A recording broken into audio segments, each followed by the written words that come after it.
This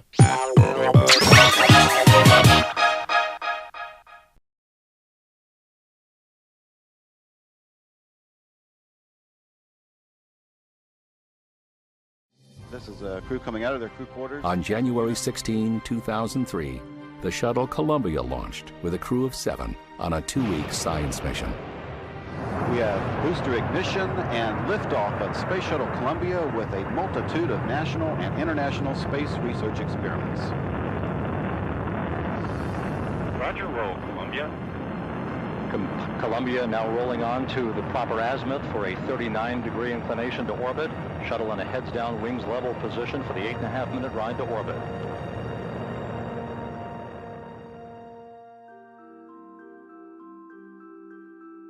During their mission, they chatted with their astronaut colleague and friend Ken Bowersox, who was on the space station.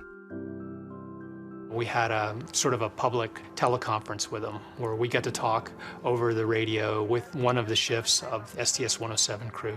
And it was really nice to be able to talk with them. The first time that I got to see the orbiter as the sun sets, the whole payload day turns this beautiful rosy orange shape. It was funny, we were talking about what we were doing, the science we were doing, and then one of the crew members came up and said, hey, enough of that, let's how are the families doing? How are your kids? A smooth and successful mission was coming to a close as Columbia approached Earth's atmosphere. This is amazing. It's really getting really bright out there. Yeah, you definitely don't want to be outside now. I don't have to backload point. Columbia, Houston, comm check.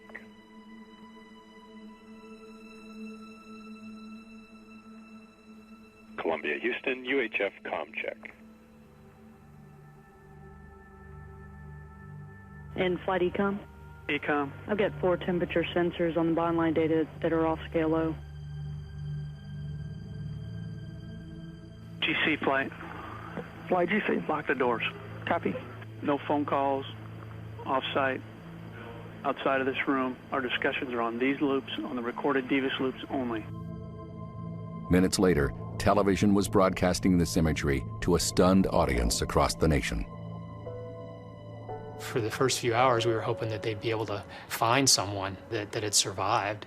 And then it became clear that that was less and less likely.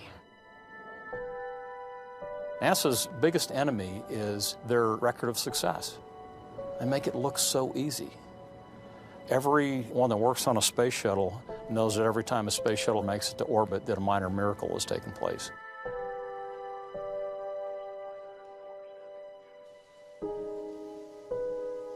Investigators collected thousands of fragments of debris and slowly pieced together what happened. Insulation from Columbia's fuel tank broke off during launch and bounced off a wing, damaging the shuttle's all-important heat shield.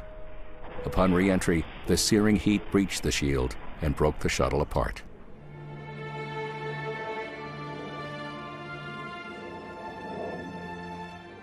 One of the lessons from Columbia was similar to the lesson on Challenger. Humans can make bad decisions. They can get comfortable with risk, maybe too comfortable with risk. All shuttles were grounded for 2.5 years to overhaul the entire program. NASA knew that to succeed, 1 million things have to go right. Once again, they learned that to fail, only one thing has to go wrong.